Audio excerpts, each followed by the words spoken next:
Rev up your engine!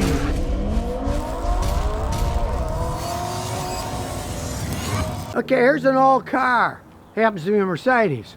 It's got a very common problem. It's hard to start when it's cold. Once it warms up, it runs quite a bit better. They're not running perfect, but what do? The guy's taking it to a bunch of people. Nobody could figure it out, so here I am. Whenever your car is hard to start cold, you start with the obvious things. Spark plug wires, check the battery, the air filter, the fuel filter. But this car's already had all that done. It still starts out hard when it's cold. And then it runs relatively rough. When it warms up, it's a little better, but it's still not right. It's ice cold now, so let's see what happens.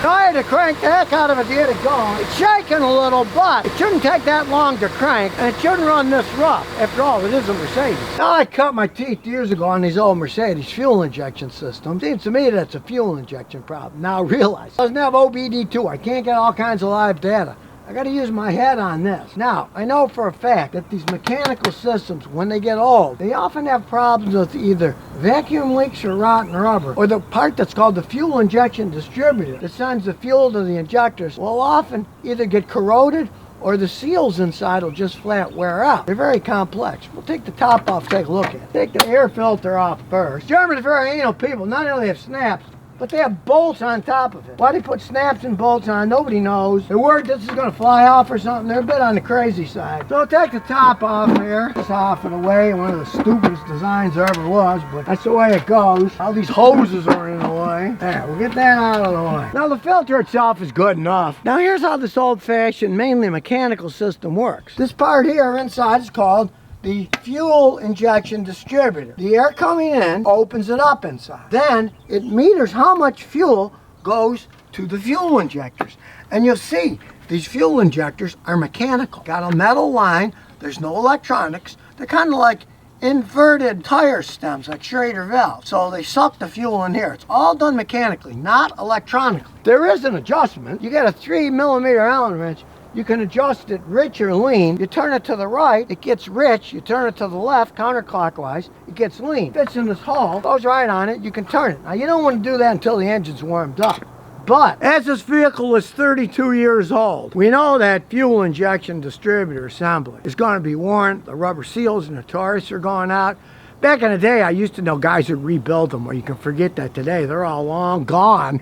They're even older than me. And if you look it up online, as you can see in my old data, that fuel distributor costs $2,890. See from the video, it's very complex. It comes with all these parts. It is a very, very expensive system to work on. So first we're going to let this baby warm up, because you can't use this to adjust until the engine's warmed up. We'll wait till the temperature gauge is in the middle. Then we can try some adjustments. Now that it's warmed up, this is a 3mm hex long. Got to reach inside. We push it in. Now remember exactly what you do in case you have to go back to the old settings. You're spring loaded. You push in, you feel the spring. When you push it down, it engages. You turn it to the right to give it more fuel, to make it richer. You turn it to the left to make it run leaner. So, like I said, always count them. It's a very small hole, hardly any working room. So get a flashlight so you can see what you're doing. And don't be surprised if it stalls out, because when you push it, you're pushing it down. So a lot of times you got to do it with the engine turned off and you just guess. So that's what we're going to do. We got it in here and we'll turn it a quarter of a turn to the right. Now we'll see what happens. You can see a little bit richer. It really helped it out. Started up a lot easier when we rev it up. Really runs a lot better. That's one advantage of these old things. Fuel injection's adjustable. Modern cars are all electronic. You can't adjust a darn thing. You just have to find out what's wrong, replace parts, maybe take them apart and clean them. But knowing how old this thing is, I'm sure there's all kinds of carbon in the fuel injection system. So we're going to put a can of Bernie's fuel injection, the ATS 505 CRF, in the gas and then drive it around a bit. So here we go. Look at this. You just use a finger. Crazy old Germans, huh? Get this off, stick this in, then pour Bernie's cleaner in. In it goes. Pour the whole thing in. Then drive it at least 100, 150 miles. So I put the air filter cover on, we'll take it for a spin. Now, yeah, it's an old car. There's no arguing that. But for such an old car, it's only got 124,000 miles on it. Now, the engines are actually incredibly strong. Transmission is a little bit weak, so we'll watch that while we road test it. We'll take on a spin on the highway here. Now the guy who owns this is no fool. This is an everyday driver. He likes to take it to go with his boat and stuff here in Rhode Island. I mean, it's not an everyday driver. He said he might drive it 2,000-3,000 miles a year. He's not putting heavy mileage on it. Got a standstill here. Nobody's coming there. Let's give it a try now. Hope this thing still goes. It does. Listen to that. Nice pickup now. It was obviously running a little bit on the lean side. Now, for its age, this transmission isn't bad. When we step down on it, goes into passing gear. Not the greatest passing gear, but there we go. Now it kicked in pretty good. Still handles pretty good. These are kind of amazing vehicles in their day. My best friend, Steve, his brother had one of these things. And one time, just screwing around, there was nobody on the highway. He's going down the road, and he just slammed on the brakes, turned the wheel 90 degrees, the thing turned right around, didn't flip or anything. They're heavy platforms, there's no arguing that. And this whole thing, it still feels stable. Doesn't feel like you're gonna lose it when you're cornering, even though it's 30-something years old. As old as it is, it still has ABS and it still works. It's accelerating much better uphill now. When we step on the gas on the road, here we go. Runs pretty good for an old car. Now that's for me adjusting the fuel injection to make it a little rich. The reason I made it a little richer was it was hard to start cold. If a car does not start good cold, as long as the spark plugs, air filter, all that stuff is good, it generally means it's not getting enough fuel when it's cold. That's why I made it a little bit richer. And check out the smooth idle. Not shaking at all now. And all that was done with a turn of a screw. Well, an Allen head screw, 3mm to be exact. It's a shame that modern cars don't have such adjustments. Everything's done by computer. There's nothing you could do like this on a modern car. I like the old ones. You can play around with, have a little bit of fun, and they can run a really, really long time. Adjust them here and there, and they continue to roll down the road. The real problem with these fuel injection systems were, since they were mechanical, they cost a fortune to build. All the stuff had to be machined perfectly to meter the right amount of fuel to the mechanical injectors that aren't electronic. It's so much cheaper building electronic parts than it is to build expensive mechanical parts that serve the same purpose. They'll never go back to making these for a regular production car. Forget it. That's never going to happen. Now, many old Volkswagens, BMWs, a lot of German cars, Audis, use this system. If you got an old one, go buy yourself a 3mm hex wrench. It's got to be a long handle. It's got to fit in the hole. Little screw turn here or there. You can piddle with it all you want to get it to run as smooth as it possibly can for its age. And as you saw, I used some of Bernie's fuel injection cleaner because as old as this thing is, they're notorious for carboning up, sludge building up in those mechanical parts. This stuff will clean them out. No ifs, ands, or buts. You can see the engine's in phenomenal shape. Still gets up and goes.